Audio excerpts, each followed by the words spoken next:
So he told the Wisconsin State Journal that. Aaron Rodgers says, my future's uncertain. So Aaron's always been one of the headier quarterbacks. He's playing chess, not checkers here, right? He's a pretty smart guy. You don't have to agree with his vaccine stance or what he says to, Joe Rogan or whatever, but he's a thinking man, okay? So I just want you to think about that as I go into this. So Favre and Aaron Rodgers are not the same person, but they're becoming the same Green Bay quarterback. You've seen those commercials, those Progressive insurance commercials where, you start becoming your parents. They're actually very, very funny. Aaron's becoming Favre, whether he wants to be it or not. He's getting kind of rigid.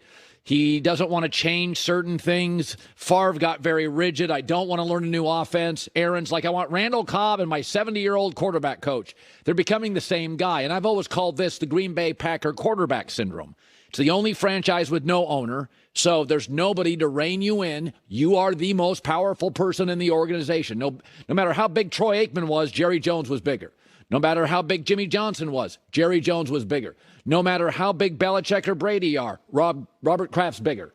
In Green Bay, the quarterback runs the franchise. The second thing is, it's the smallest city in the country with a pro sports franchise. So you get kind of a fawning media. They're not going to ridicule you much. Everybody sees everybody at the grocery store. You could bump into Aaron. So you're not going to get that. It's a very unique, and the difference is Favre at least had Aaron Rodgers behind him, pushing him.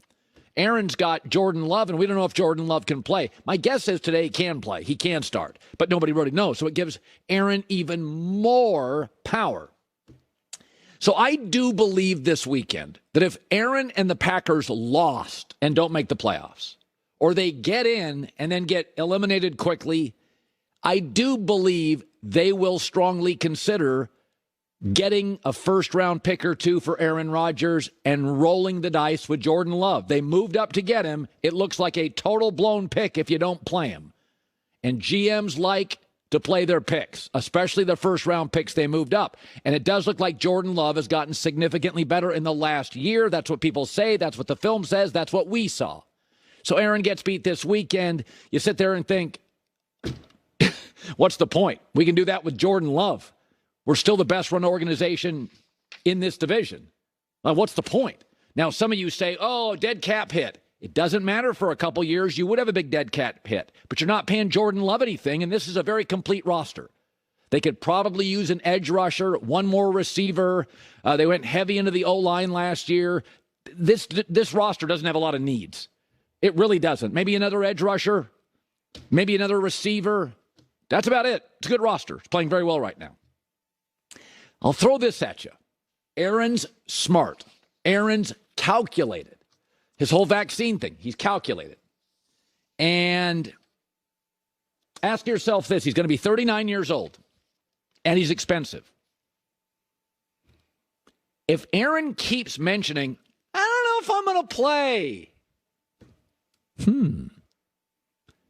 The team that gets him doesn't have to give up many picks. What's Green Bay going to, because Aaron's not going to go play for a crappy team. He'll just retire. Tennessee's the team I put out there. So Mike Vrabel goes, hey, it gives Mike Vrabel leverage. The guy talks retirement every 15 minutes. He's 39 years old.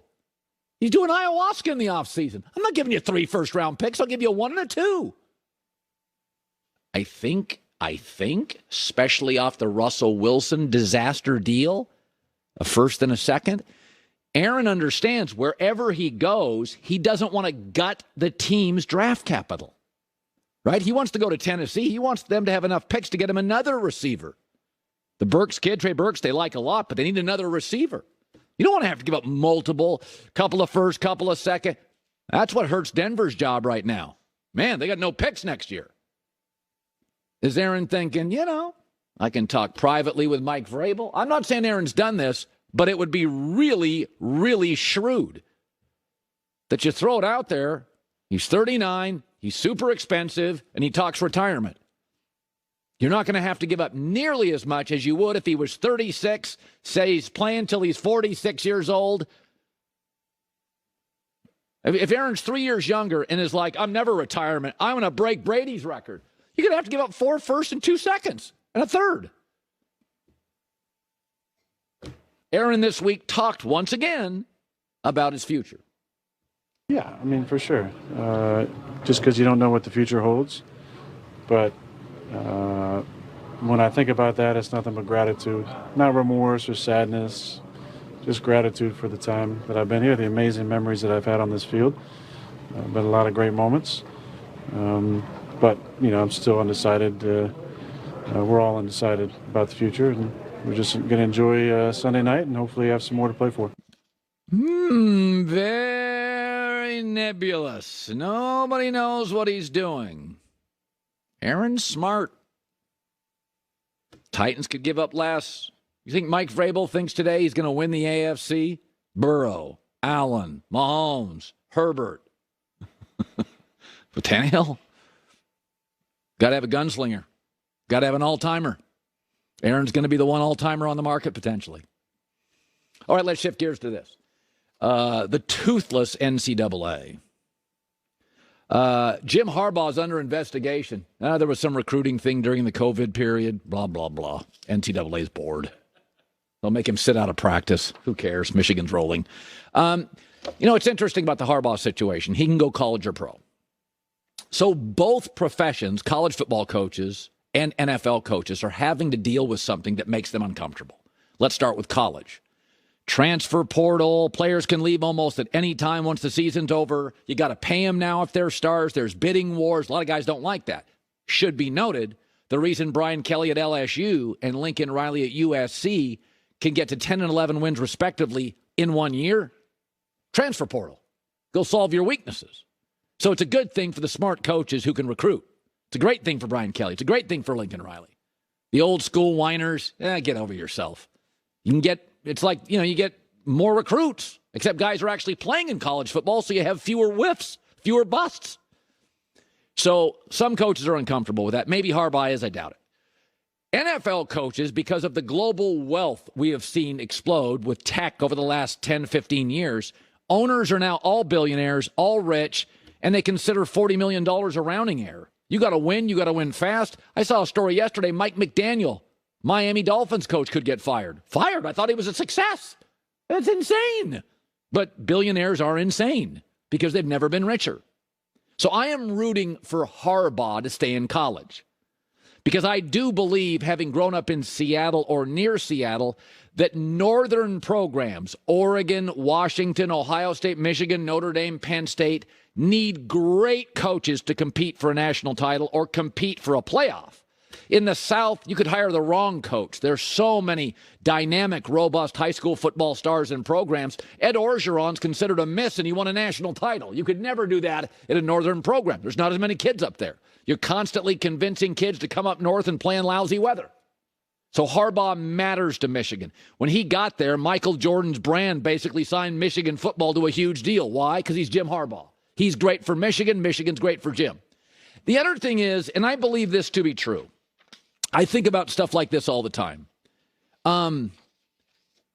Stay in a job that allows you to be the best version of yourself. So you have to have some self-examination. What are your weaknesses as a human being? You're driving around listening to me. What are you really good at, and what are you not good at? If you make most of your life decisions, I live by this, I think about it all the time, doing things that are the best version of me. I have things I don't do well, things I do pretty well. I think Harbaugh's actually better for college. Why? Because he gets the Michigan brand. He can dominate the Big Ten mostly. He can clearly recruit. He gets to control the personnel. He doesn't have a power-hungry general manager or a petulant quarterback making $50 million a year. He doesn't have a salary cap to deal with, or a zany billionaire owner who gets in a bad mood because they had one of his companies goes belly up, and now he wants to tell Harbaugh how to run his team. Stay in jobs, seek jobs, maintain jobs that are the best